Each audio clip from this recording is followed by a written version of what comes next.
Today, we are diving into a book written in one of history's darkest moments, under the shadow of the Nazi regime, and it asks one of the most challenging questions for any person of faith. What does it actually cost to follow Jesus? This is Dietrich Bonhoeffer's Discipleship, and let me tell you, its message is just as radical now as it was back then. Right out of the gate, Bonhoeffer pulls absolutely no punches. He opens his book with this just stunning declaration. You have to understand, for him, this wasn't some stuffy academic debate. This was a life-or-death struggle for the soul of the church in Germany. He saw a danger that was hollowing out Christianity from the inside. So what is this mortal enemy he's talking about?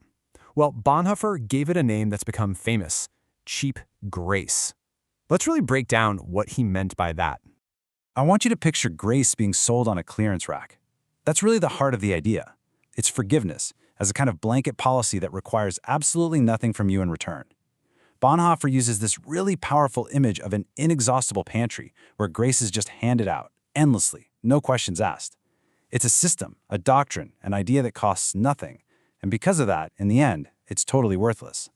And when you look at this list, you can see just how practical this gets. Cheap grace justifies the sin itself. It basically says, it's okay, you can keep doing that, instead of justifying the sinner who turns away from it. It's like a spiritual cover-up. You get all the good stuff, forgiveness, community, but without any of the hard stuff, like repentance or discipline. And most critically, you get grace without the cross. It's a grace we just decide to give ourselves, a cheap comfort that never, ever actually changes us. Okay, so if that's the enemy, what's the alternative? What's the treasure Bonhoeffer wants us to find instead? Well, he presents this powerful, demanding, and ultimately life-giving concept he calls costly grace. And listen to the language he uses, these beautiful, biblical metaphors. Costly grace isn't some cheap handout, it's a hidden treasure. It's a pearl of such immense value that you would joyfully sell everything you have just to get it. It's not a one-and-done transaction. It's the gospel that you have to seek out over and over and over again. And this comparison just lays it all out so clearly. Cheap grace is the enemy. Costly grace is the call to actually follow. Cheap grace pats sin on the back. Costly grace condemns the sin but justifies the repentant sinner. One demands nothing, while the other demands everything. It costs a person their very life. But, and this is the key, in doing so, it's the only thing that allows them to truly live. Now, to really drive this point home, Bonhoeffer uses this brilliant analogy. It starts with this really famous line from Goethe's Faust. For Faust, this statement is the agonizing conclusion of an entire lifetime spent searching for knowledge. He earned that despair. So here's the crucial point. When Faust says this, it's a profound, hard-won conclusion. But now imagine a lazy first-year student saying the exact same words to justify not studying for their exams. You see the difference? It becomes a cheap excuse, a starting point, a presupposition. Bonhoeffer argues the exact same thing is true for grace. When grace is treated as a presupposition, something that justifies our sin in advance, it becomes cheap grace. But when it's the conclusion of a life transformed by following Christ, it is costly. And that brings us right to the heart of the matter. For Bonhoeffer, you simply cannot separate costly grace from one thing: the concrete, active call to discipleship.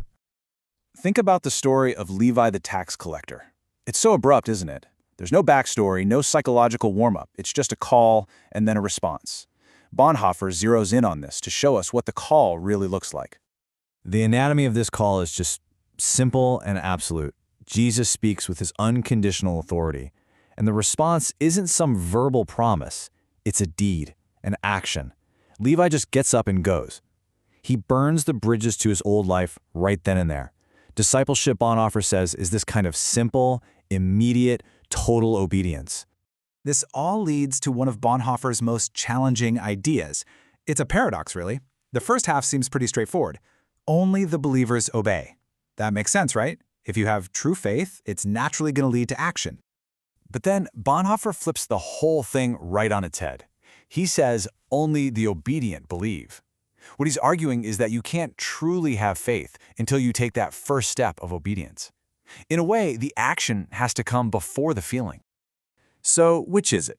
Does faith come first or does obedience?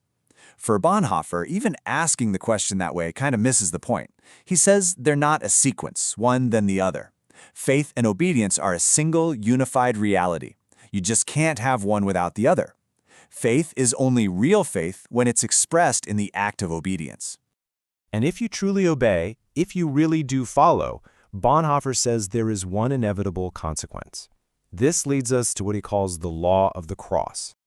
See, discipleship isn't some path to an easy, comfortable life. It's a path that leads directly to the cross. Jesus couldn't be clearer. Following him means denying yourself and taking up your cross. And this is a really key distinction. For Bonhoeffer, the cross isn't just everyday hardship or bad luck. It's the specific suffering and, this is crucial, the rejection that comes as a direct result of your allegiance to Christ and Christ alone. To be a disciple is to be rejected by the world, just as he was. It's the identifying mark of a true follower. Now, all of this sounds incredibly isolating, doesn't it? But here's the final, beautiful paradox in Bonhoeffer's teaching. The path of becoming a solitary individual is the only way to find true community. The call to follow Christ breaks our immediate ties to everything else. Our family, our job, our nation, our sense of security. Christ places himself as the mediator between you and the rest of the world. You have to stand alone before him and make a decision. This is exactly what Peter says to Jesus. He gets it. He recognizes this radical separation that's happened.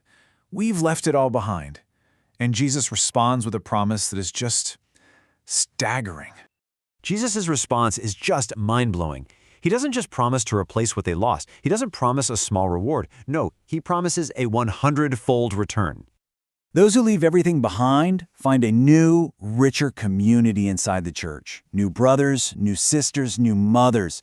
But look at that last line, the one that's inseparable from the promise, with persecutions.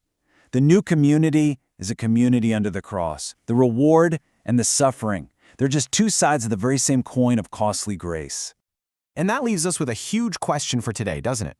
Bonhoeffer's distinction between cheap and costly grace, he wrote it during a time of extreme crisis, but it's a challenge that echoes right into our own lives. In a culture that so often defaults to what's easy, what's comfortable, what's convenient, what does it truly mean to embrace a faith, a life, a path that is defined not by what it gives us for free, but by what it costs us?